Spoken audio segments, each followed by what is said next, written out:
Good morning students. कल हमने पढ़ा था कि कोई भी कलेक्शन वेल डिफाइंड है या नहीं है। अगर वेल डिफाइंड है तो वो सेट है, अगर वेल डिफाइंड नहीं है तो वो सेट नहीं है। अब हम उससे आगे बढ़ रहे हैं। एक्सरसाइज 1.1 में सेकंड क्वेश्चन और थर्ड क्वेश्चन करेंगे, ठीक है।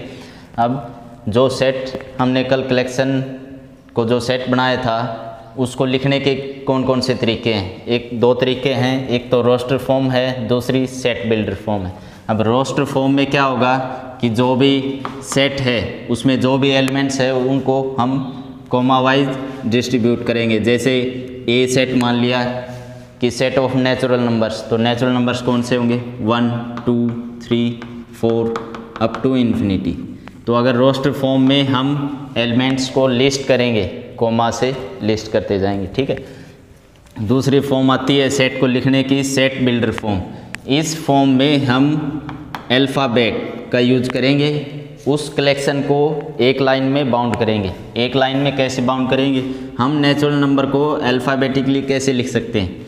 अब अगर मैं ये कह दूं कि x such that x equal to n, n belongs to natural number, ये और ये दोनों सेम सेट हो जाएंगे। x सच दैट का मतलब क्या है कि ये वाले एलिमेंट हैं, x ये एलिमेंट्स हैं, इस कंडीशन को सेटिस्फाई कर रहे हैं ये वाले एलिमेंट। तो ये एलिमेंट n के इक्वल है, n क्या है नेचुरल नंबर्स है। तो ये आपका आ जाएगा सेट बिल्डर फॉर्म। ऊपर वाली आएगी आपको, अगर अलग अलग कॉमा लगा रहे हो तो रोस्टर फॉर्म, ठीक है। तो सेकंड क्वेश्चन देखो, right the following set in set builder form.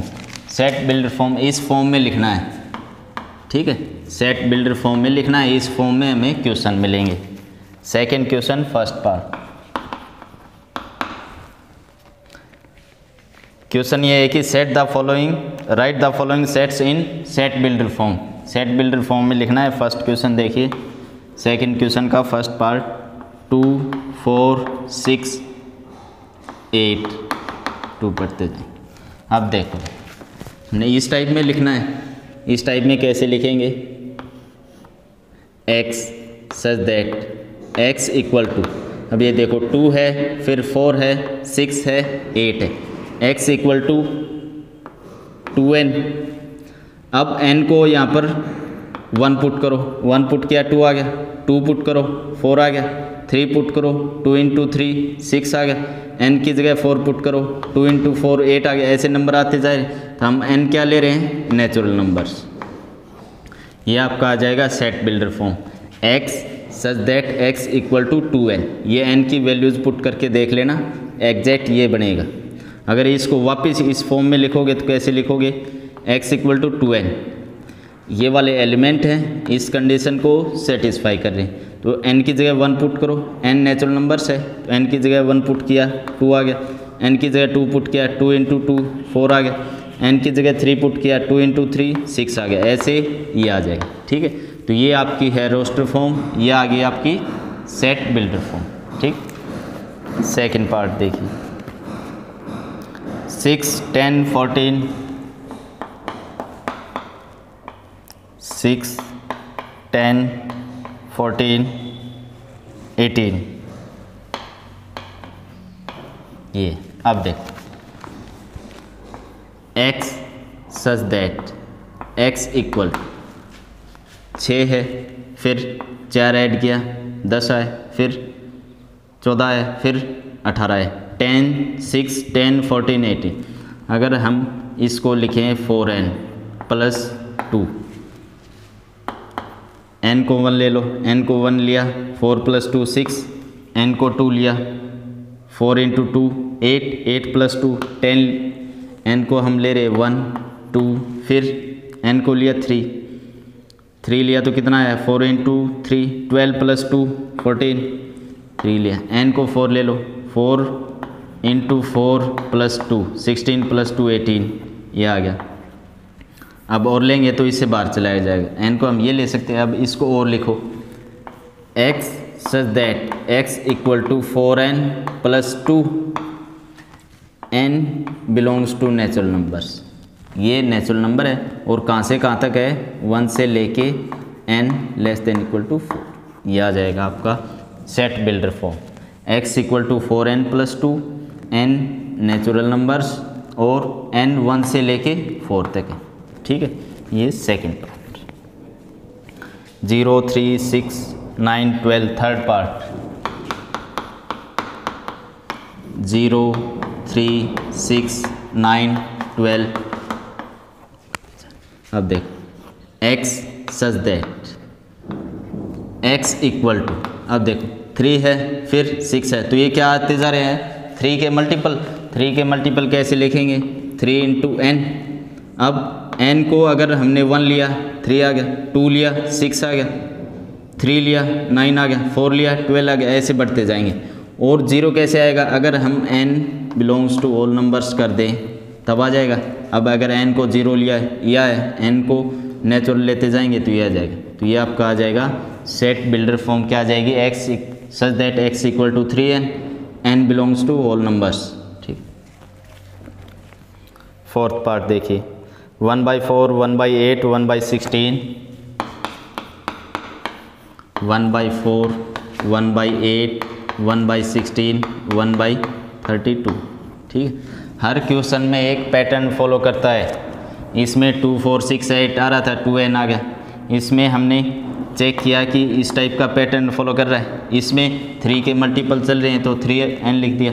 अब इसमें देखो नीचे 4 है, 8 है, 16 है, 2 की power 2, 2 raise to power 3, 2 raise to power 4, 2 raise to power 5।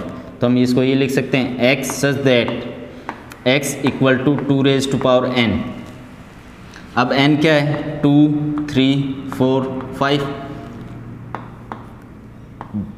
2 से लेकर n 5 तक है। और क्या चीज़ है नेचुरल नंबर है, n बिलोंग्स टू n, ये आ जाए, ठीक है।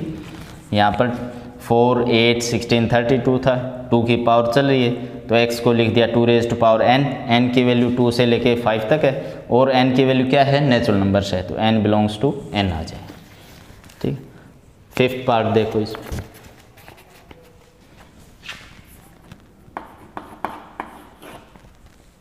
1/2, 2/3, 3/4, 4/5, 5/6, 6/7। ये देखो x सच दैट 1, 2, 3, 4, 5, 6, 2, 3 ऊपर तो है x मान लिया हमने n, तो नीचे क्या है उससे एक ज़्यादा है तो n+1।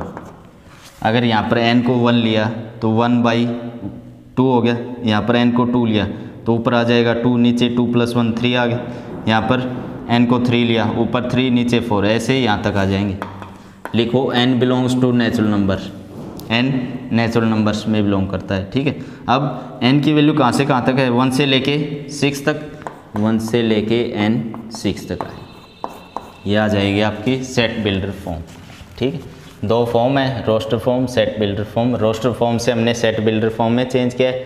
रोस्टर फॉर्म में अलग अलग एलिमेंट को लिस्ट करते हैं कोमा से, सेट बिल्डर फॉर्म में हम ऐसे अल्फ़ाबेट में एक लाइन में चेंज करते हैं, ठीक है। इसके अकॉर्डिंग दी हुई कंडीशन, ये सभी एलिमेंट्स किसी पैटर्न को फॉलो करेंगे, वो पहचानना है, वो लिखना है फिर, ठीक है। अब देखिए third question, write the following sets in by listing all element. Listing all element का मतलब है कोमा में लिस्ट करो, इसका मतलब क्या हुआ रोस्टर फॉर्म में लिखो। आपको जो नीचे सेट दे रखे हैं सर, आपका ये जो फोर्थ पार्ट है उसमें x = 2 की पावर n लिखे हैं, 1/2 की पावर n 1। हाँ 1/2 की पावर है, सॉरी नीचे है ना, नीचे 1/2 रेज़ टू पावर n, 1/4 नीचे, ठीक है। अगर ये होता 4, 8, 16, 32 तब लिखते हम 2 रेज़ टू पावर n। अब ये 1/, है तो 1/2 रेज़ टू, हाँ ठीक है।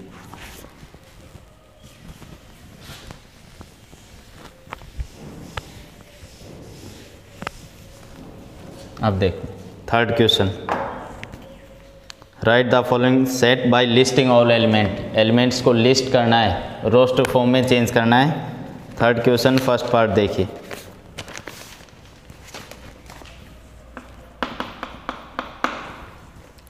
Set of all positive integer which are common factor of 30 and 45। 30 और 45 के कॉमन फैक्टर हैं।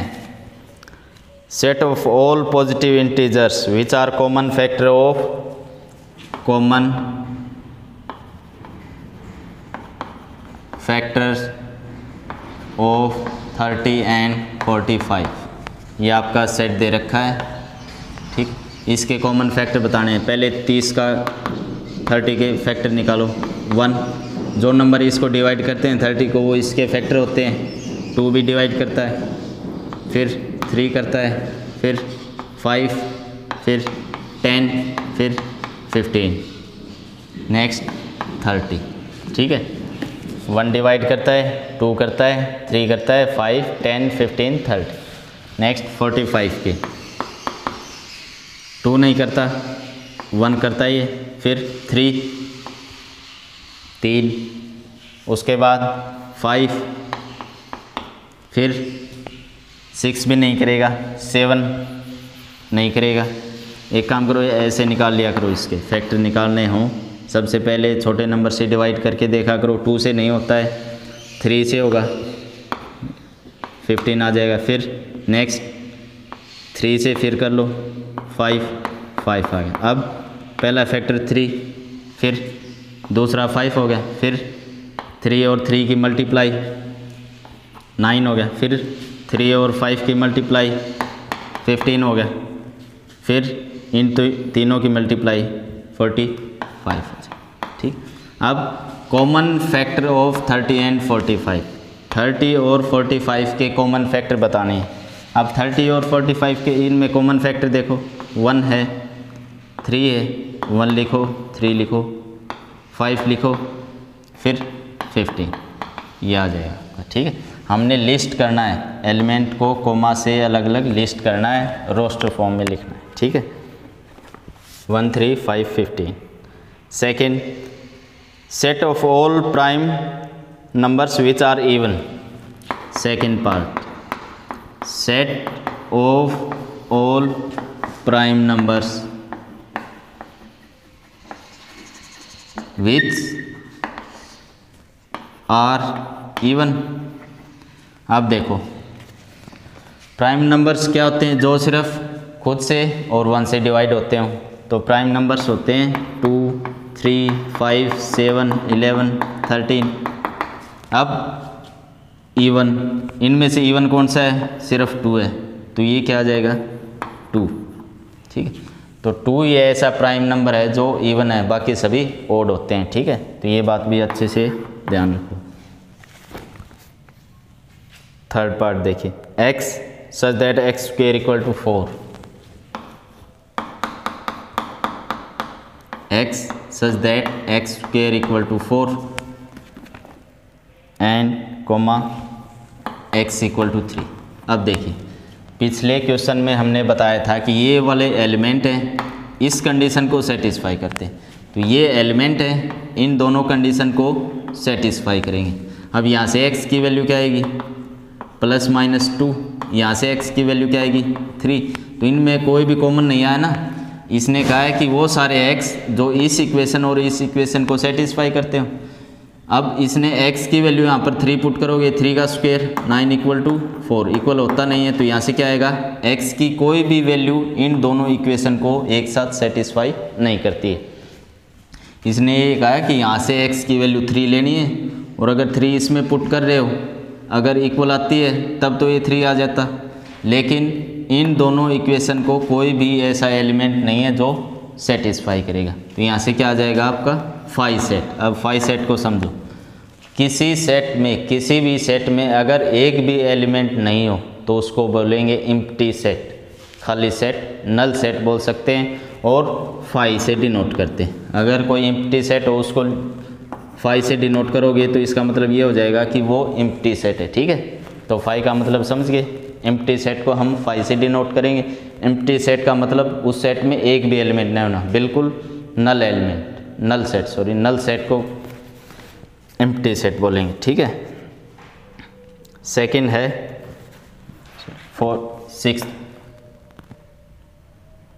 फोर्थ पार्ट ये था।